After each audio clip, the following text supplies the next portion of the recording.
episode 9. Episode 9 of Safe Space. How cool is this?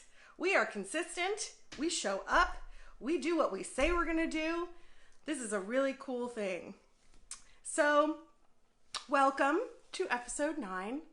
I have so much to talk about. I don't know how we're going to get through it all. So we'll just see how it goes, what happens. First, some wins. My win this week is actually the reason that I decided to do the episode today the way that we're doing it. I've mentioned that we're going to talk about needs checks today, what they are, how to acknowledge them, what to do about them when you do acknowledge them. And that all came out of my win for the week. So, what are your wins? I would love to see them in the chat. I'm going to say it again. It is really important to acknowledge your wins. If you do not acknowledge that you have won, that you have succeeded, that you have done what you said you were going to do, then you won't know that you're making progress. And you'll think that you're just stuck. And when you know that you're making progress, it makes you achieve more things. So, acknowledge your wins. My win for the week is I am doing, the whole theme of today is body work, okay? The thing about what body work is really just being able to identify what is going on in your body, noticing when something is changing. So, for example, if you are hungry, and all of a sudden, you notice that your stomach is hurting in the way that makes you think, oh, I must be hungry. Then you eat. But what people don't do is they don't recognize it when they have an emotional response. The emotion response will give you a physical response. That's how you know you're having an emotional response, because the brain and the body are very, very connected, right? So most people don't notice if they get angry. And this has taken me some time. I have been doing this now for 1 year and 4 months.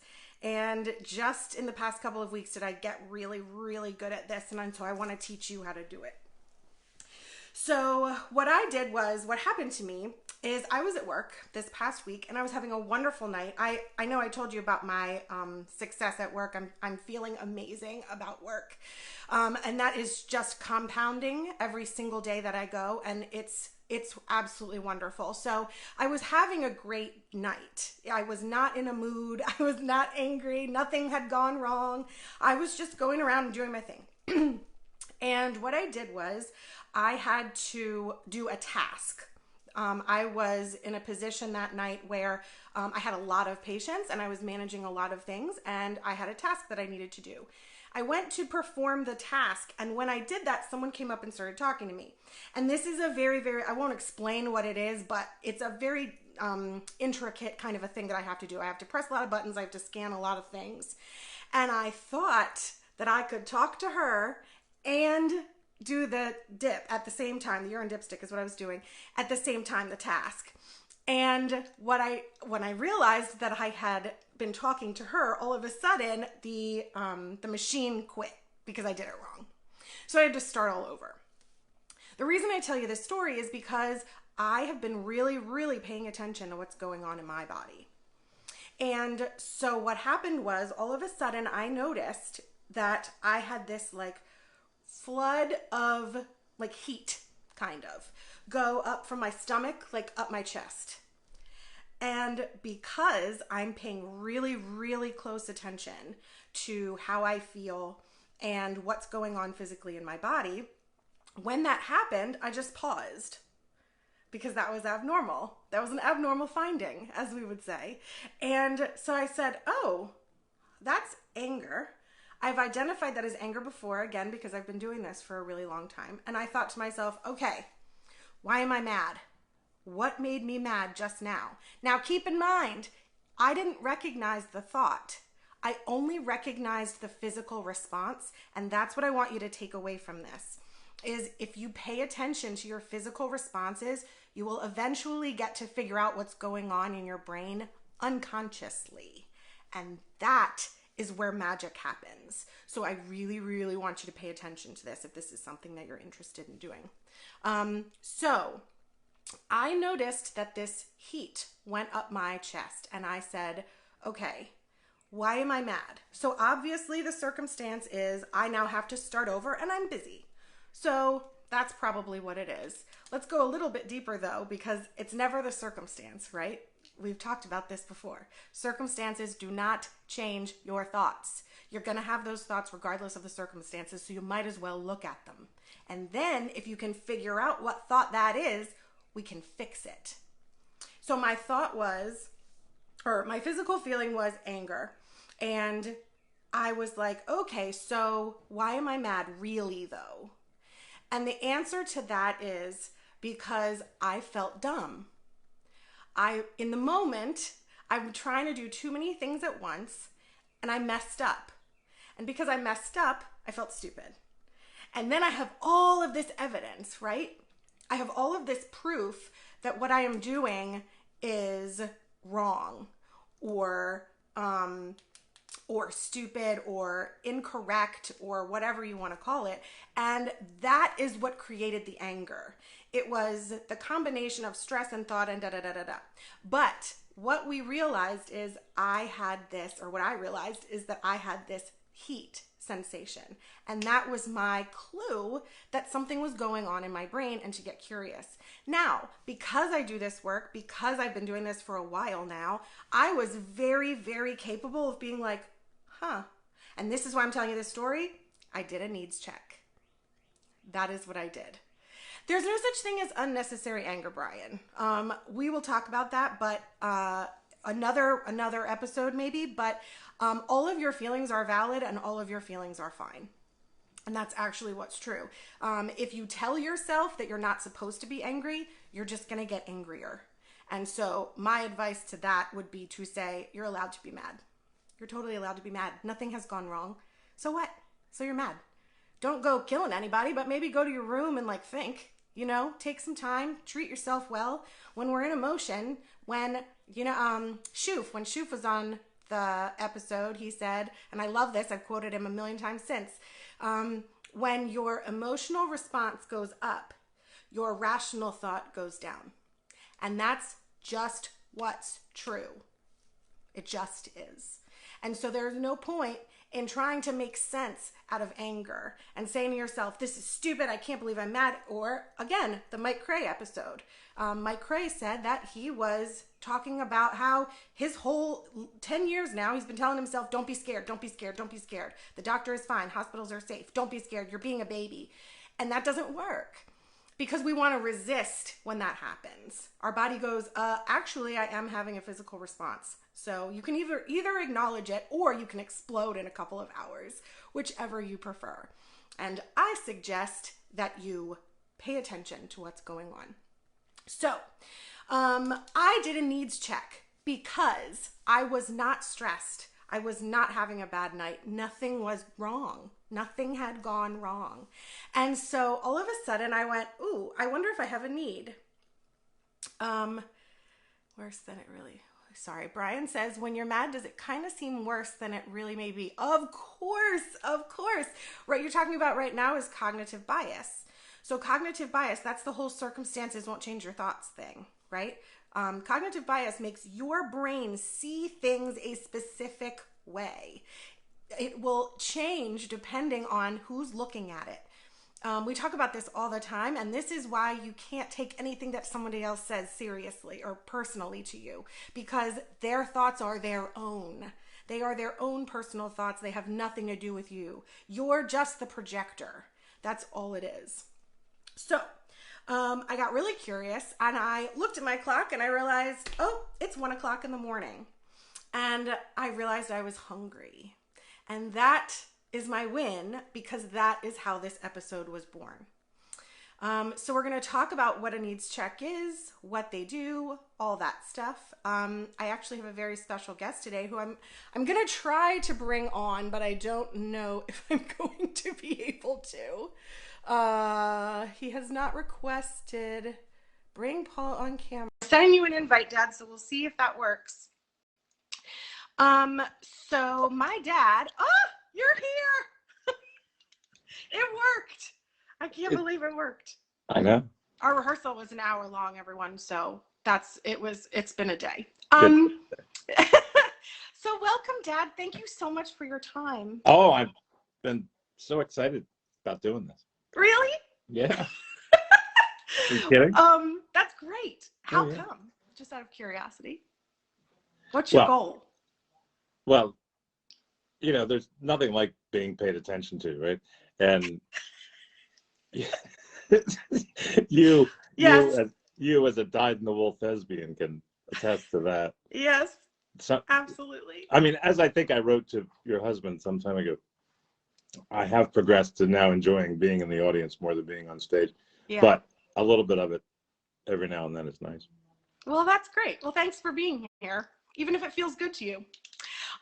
So, Dad, the reason I had you on today is because you taught me this skill. Yeah. And so I would like you to talk to the people the way that you sort of taught me. So first things first, what is a needs check? Can you explain it?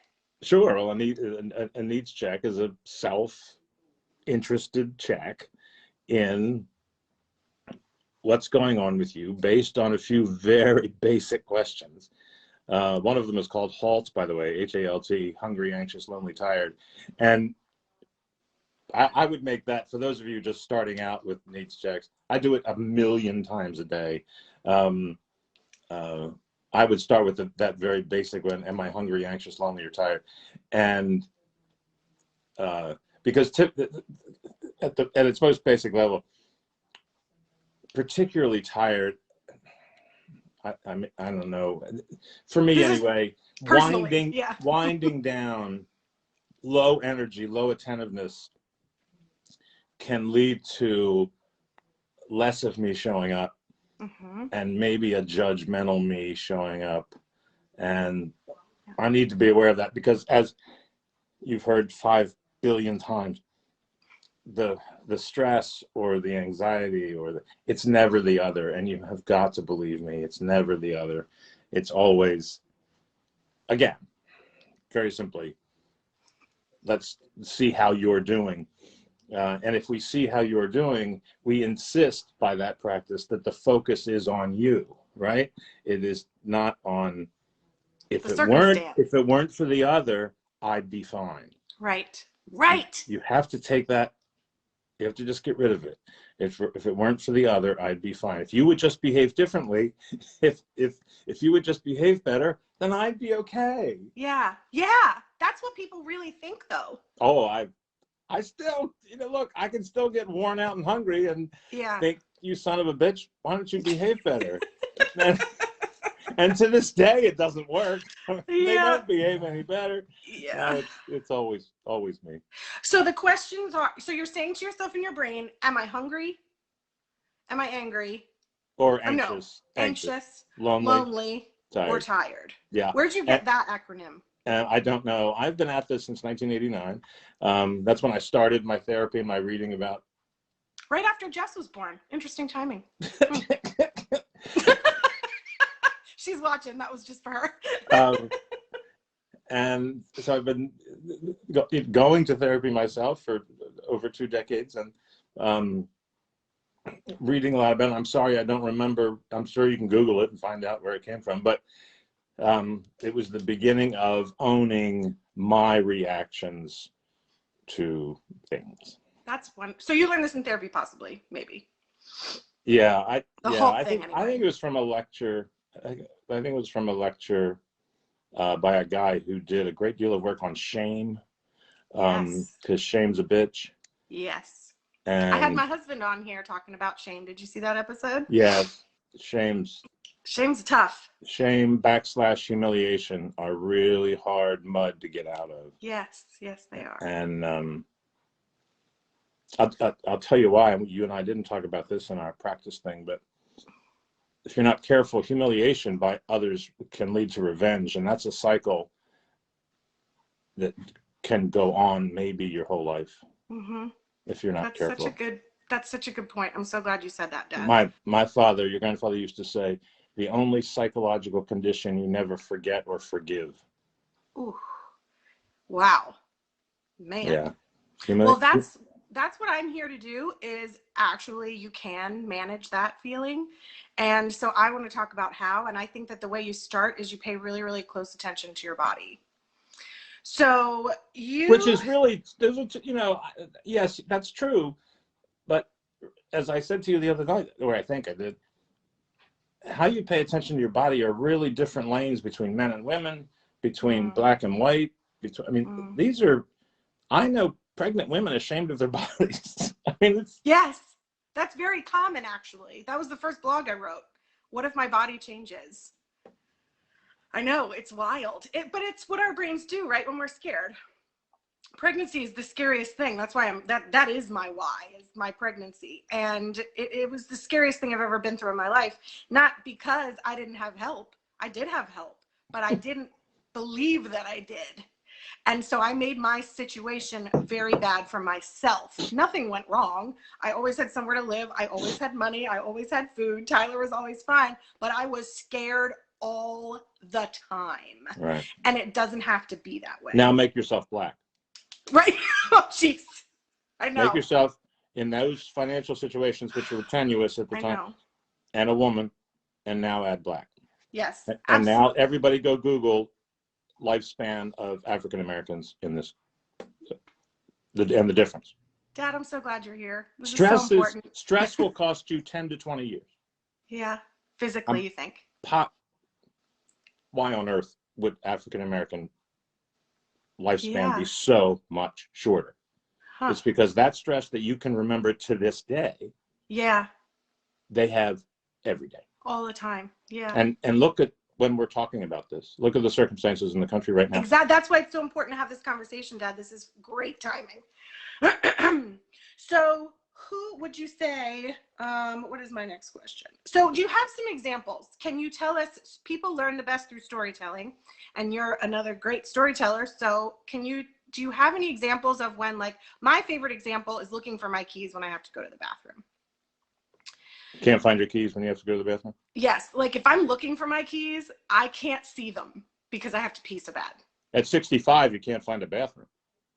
Oh my gosh. Because there are, listen, this sounds like a silly point. It's not. And I would direct you to Frank Bruni, B-R-U-N-I, of the New York Times. We're so embarrassed that we all have to go to the bathroom that there are none. Oh. You can't, there are none.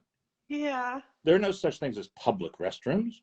Right. In fact, there are signs in businesses for customers only. People go into places and buy stuff so they can go to the bathroom. Wow. I'll tell you, I've done that before. That's so funny that you say everybody does it. Yeah. Everybody does it. And people in my demographic with issues around such things start to know where bathrooms are, because we're so freaking embarrassed about, anyway. Yeah. I have one that's not, you know, it's such an uplifting story that it might not fit your profile for tonight. But okay. I always knew that I was going to get this big inheritance check. I always knew it. After a relative died, and I mean, for a year or two, I knew that it was coming, but I forgot. And I live in as you know, a little row house, and the mailbox is right by the door. So your tradition is to walk up, put your hand in the mailbox, see if there's anything in there, take out what's in there, get your keys, and open the door and come up. So I did that. I got home from work and I put my little hand in there, and there was the return address of the firm that was going to send me more money than I've ever held in my hand.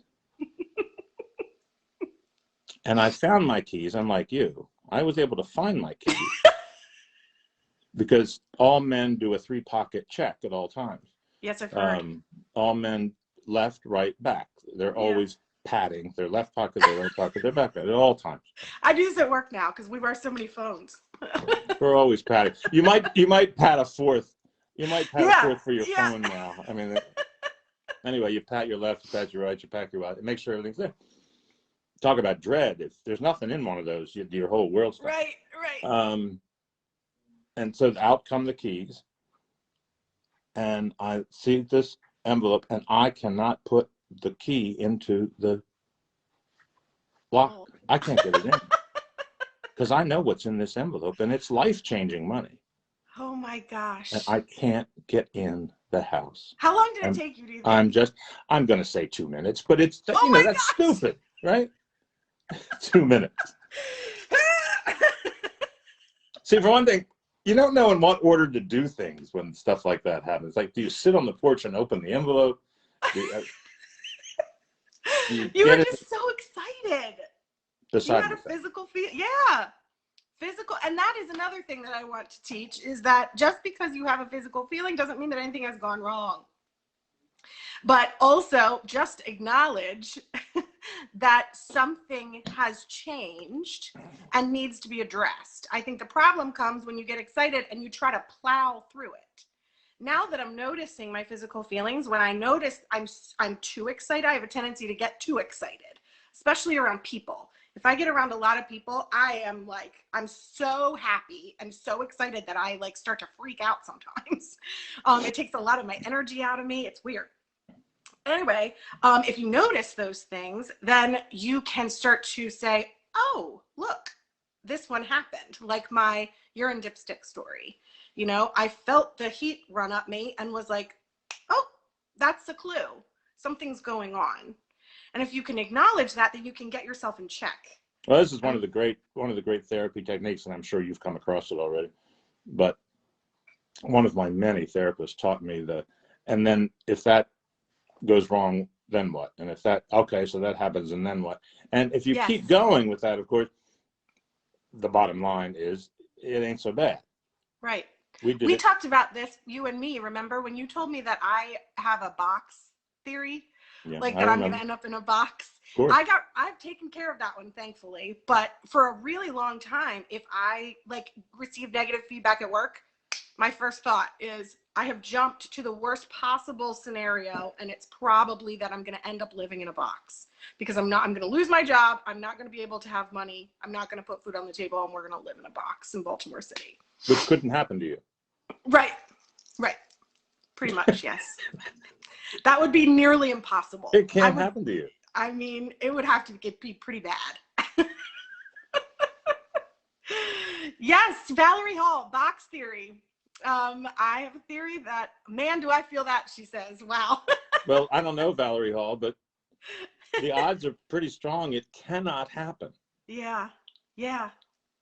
It's so true. Well, and that's so important to acknowledge, right? You don't need to be scared.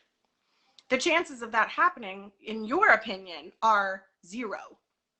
And in my opinion, are not likely. But the thing is, there's no reason to be afraid of it. Because much more likely that you'll have to cancel cable. Right. Or that Hulu. Might happen. That might happen. And what you actually are afraid of is how you will feel if that takes place. If you have to call and cancel cable, how will you feel?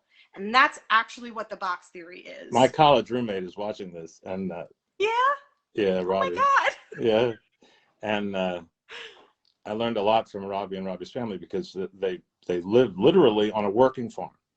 Mm-hmm. All right, I won't go into your connection to Robbie, but you have connections to Robbie.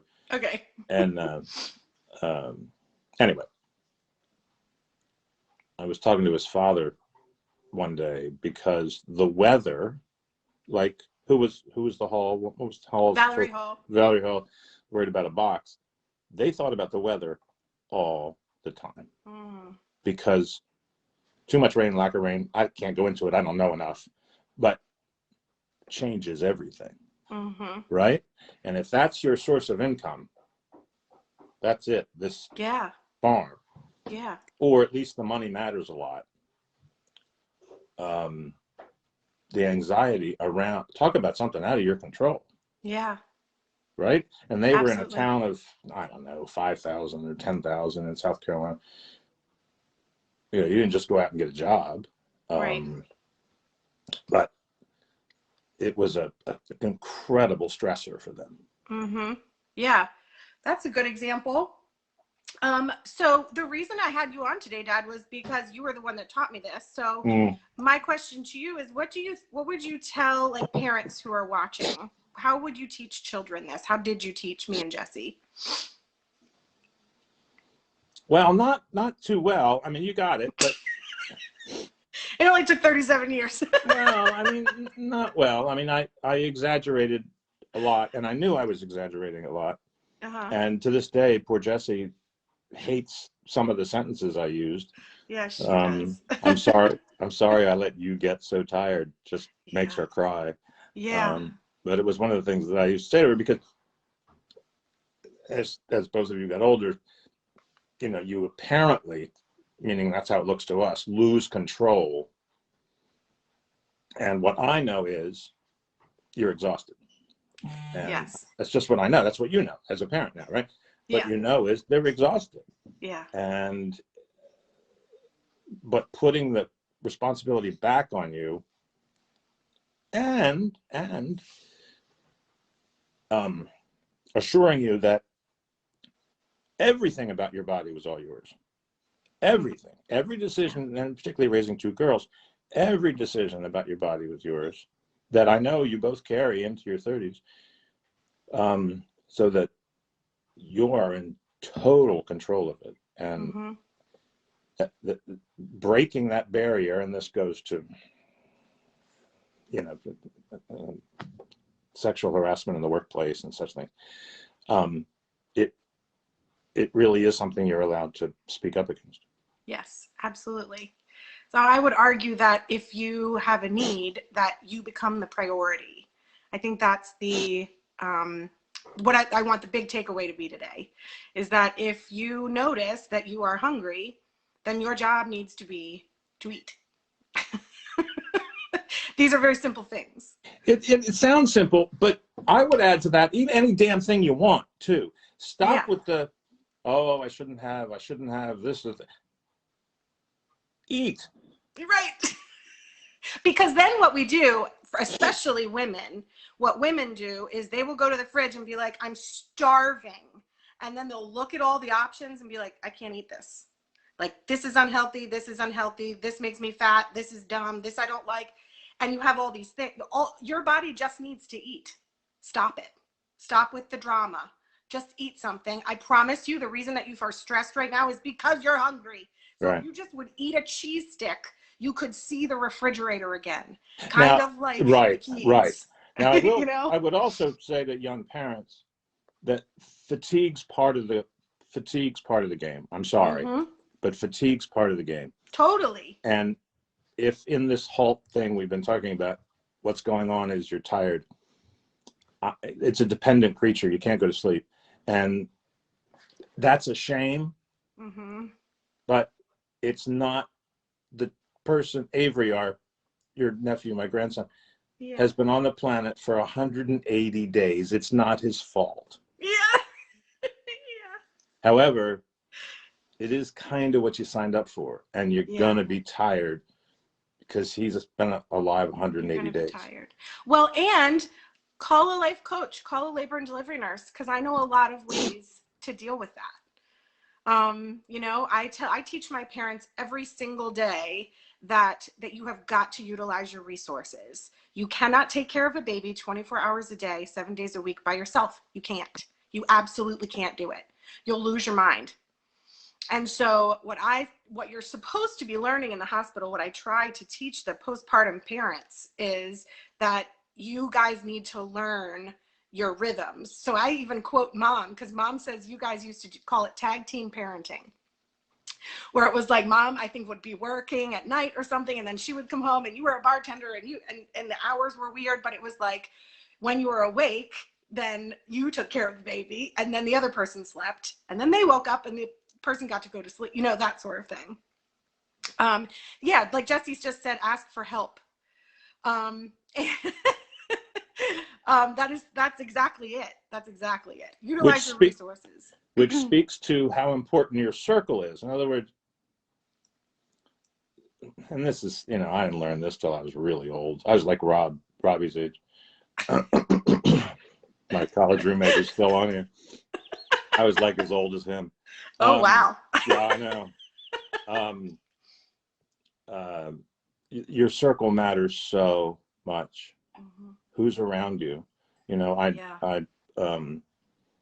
again, I'm in a row house and I know everybody, and we're very, very close. And we trust one another, and you know, the circle's critical, but I think it's even more so in your early parenting years, because Jesse is suggesting ask for help. Yeah. You got to know who you're asking. Yeah. I mean, Jesse really won that gold mine, because me and Mom both went to Denver and like pretty much labored with her. And then I was the postpartum person at nighttime for the first 2 weeks. So I feel like that would be wonderful if you have that ability to have your sister and your mother come. Really say yes to that, because what's going to stop you from saying yes is you're going to say to yourself, I shouldn't ask. And that's not fair to you, and it's not fair to the babies, and it's not fair to your husband. You need help. You can't do it by yourself. Why would you want to? Wouldn't it be great to have we're getting off topic. Anyway, besides my pregnancy coaching aside, so I really, really wanted to touch on this. Ben said this right before we hit go, and we missed it completely. So I really want to touch on illness. How do you think it's the same if you are sick? You know, should you do the same things that we're talking about? Is it the same? No, illness is an emergency. Okay. There are emergencies. This is not Maslow's hierarchy of need work. If any of you are familiar with it, where the bottom two rungs being food, safety, shelter. If those things aren't met, we're not addressing that level here. That's an emergency. Meaning a headache? What do you mean by emergency? Oh, no. So what do you mean by illness then? Maybe we're talking about two different things. I mean, illness that requires, illness that frightens you. Okay. And illness that requires serious treatment. Well, that's a very good point right now with COVID going on. I would say that if you were diagnosed with COVID, that's probably a very scary thing and something to acknowledge, that you're just very scared. But if you feel fine, you know, I think I told you this the other day, look at the patient, right? This is like lesson 101 in nursing school. If you walk into a room because there's a code button going off and the patient's flatlining, but they're looking at you and talking to you, the patient's fine. Nothing's gone wrong. Look at the patient. So if you are diagnosed with COVID and you feel fine, nothing has gone wrong. There's no reason to be scared. But also give yourself some grace, because that's scary. It's totally fair to be scared by COVID. That would be a scary thing to happen. That's okay. Well, you're kind of defining the difference between real illness and fear of illness. In other words, old people go to the doctor and they get blood work. I hope they should. I certainly do. That's what your grandmother taught me, and that's what I do. Yeah. And that 3-day period between the test and the results are very difficult days as you live longer and longer, right? Really? When you're 35 and high energy, you know, you might forget you had the test, and later on you don't forget you had the test, and when you don't get a call, you worry about that, and then when the call, anyway. In any event, none of that's real. It's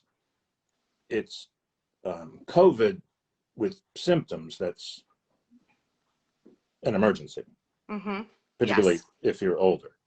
So I'm talking about like not emergency stuff though. Like if you have a headache or you have a cold, let's say, that you should probably lie down, but you continue to live and do your job and go out and, you know, try to have energy for your children and all that stuff.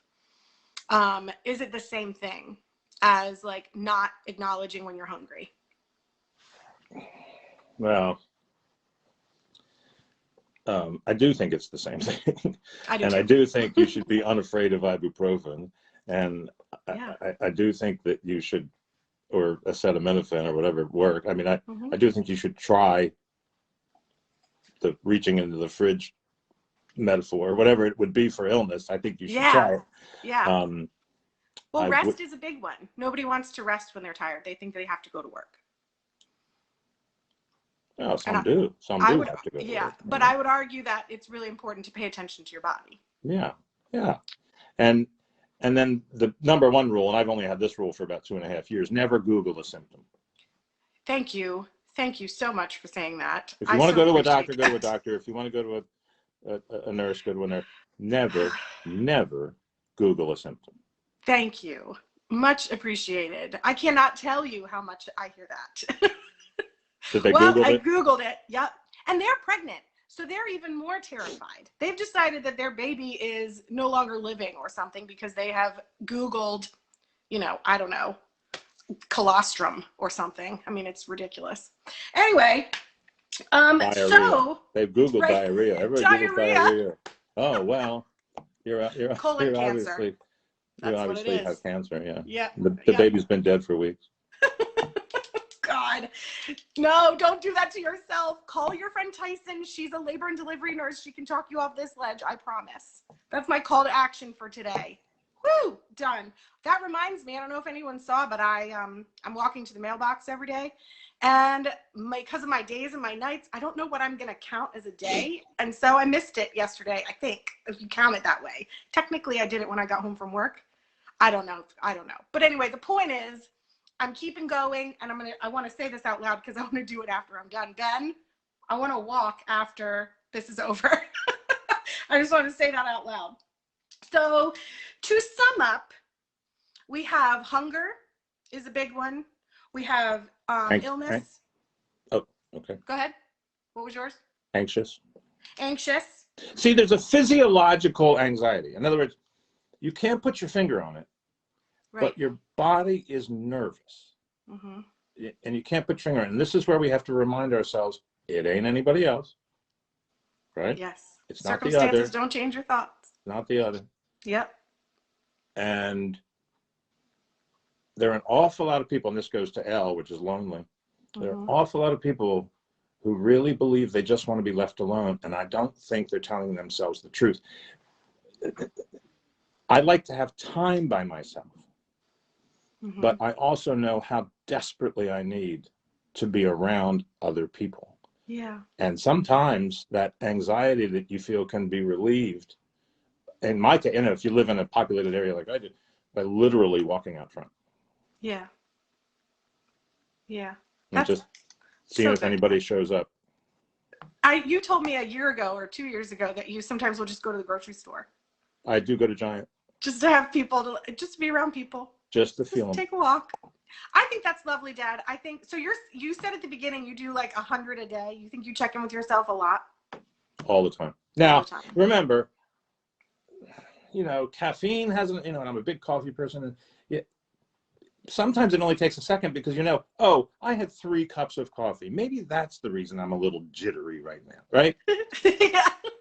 Or sometimes people in my house differ about where the thermostat should be set. And I like warm. I really like warm. I like to be warm. Yeah. Maybe the fact that I have to get under 3 blankets to exist in my own space is making me a little angry. So check in with yourself. Let's end there. Well, wait a minute. We can't end there. You have the best furnace story in the country. You went without heat for how long? Oh my God, Dad! This is and why did you do that? Why did you go without heat? I thought I wasn't capable of fixing it.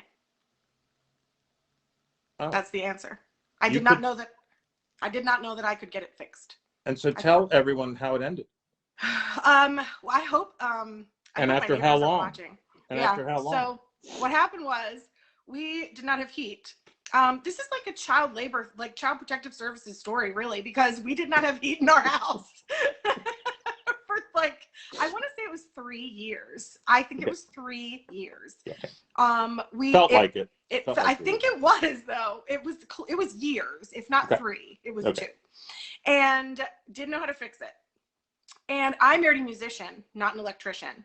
So I, again, figured we don't have the skills, we don't have the resources to be able to fix this. So we just won't. We'll just deal with it. So I bought little heaters, and there were heaters everywhere in the house, and we lived underneath of blankets.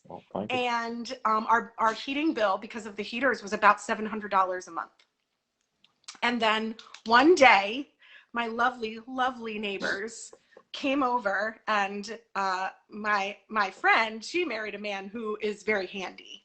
He's an HVAC guy. Yes. And so he came over, and he was like, why is it so fucking cold in here? Yes. And I said, well, we don't have heat. And he was like, you don't have heat? Like heat? You like have to have heat. Like, come on, Ben. And he takes Ben downstairs. They come upstairs 10 minutes later, and they're like, we're going to Home Depot. We're buying a part, and we'll be back. They leave. They come back. They fix it in 20 minutes. Right. The part was $8. And I wept when I felt the heat. I heard it come on. Yeah. And then I touched because we have baseboard heating. Our house was built in like 1925. And so we have baseboard heating. And I touched the board and felt that it was warm and just started to cry. Yeah. And he was like, Tyson, you could go to jail for having a child here without heat. Like, why didn't you fix this? And the answer, seriously, is I just didn't know that I could. I thought that it was out of my hand. I didn't know how. And I, like Jesse pointed out, do not like to ask for help. So that's my other story. That's a great story. I should keep that one I forget what a good that one that is. Not having heat.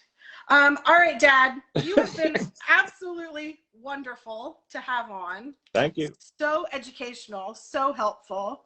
Thank you so much for your time. Is there anything that you want to say in closing, or any? My pleasure. Well, I want to reintroduce an old 80s therapy word, which is mindfulness, and in this case, it's mindfulness of emotions. I want you to particularly young mothers out there, just and parents and young parents. You have to keep track of exactly what it is that's stressing you. Yeah. And own that. And be sure that the information that you're relying on is accurate, because if you think you can determine why your heat isn't working, it's like being your own lawyer. Yeah. Right? Exactly. I mean, you have an idiot for a client. And if the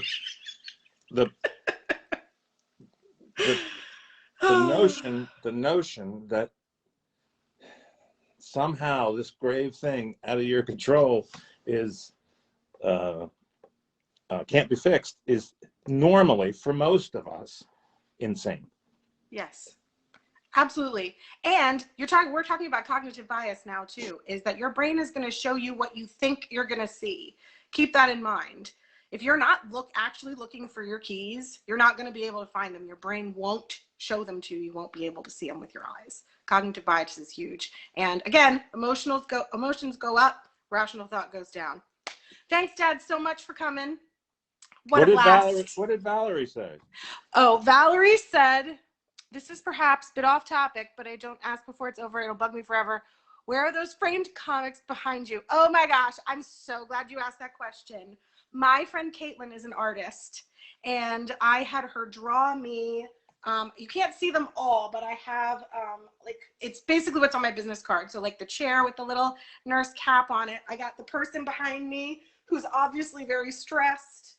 You can't see this either, but I have an EKG line that says healing is not linear, little scrub top, the nursing thing, and then I love this. It's like a puppet with a brain and a heart. That's what you're seeing back here. She drew all those for me, and she put them on a canvas. And I said, can you make this? Can we draw this so that I can use it for a business card? And of course, my husband, because he can do everything under the sun except for the heat, obviously. I didn't think that was a thing. But if you need something done, he can do it. And so he redrew it and made it my business card. And then I think it was my birthday or Christmas, maybe Christmas, I got these mixed tiles as the individual things, and that became my set. Thank you so much for asking that question. That was great. Caitlin, congratulations also, because she just got engaged. So Dad, I'm going to let you go. Bye. But thank you very much for coming. Good to see you. Good night. Night. Wow. Yeah, that was awesome. That was awesome. Great. Enjoyed, Rob says. Yes, I had a blast. So I hope you learned something. Just notice, just pay attention. That's all you got to do. Pay attention to what's going on in your body.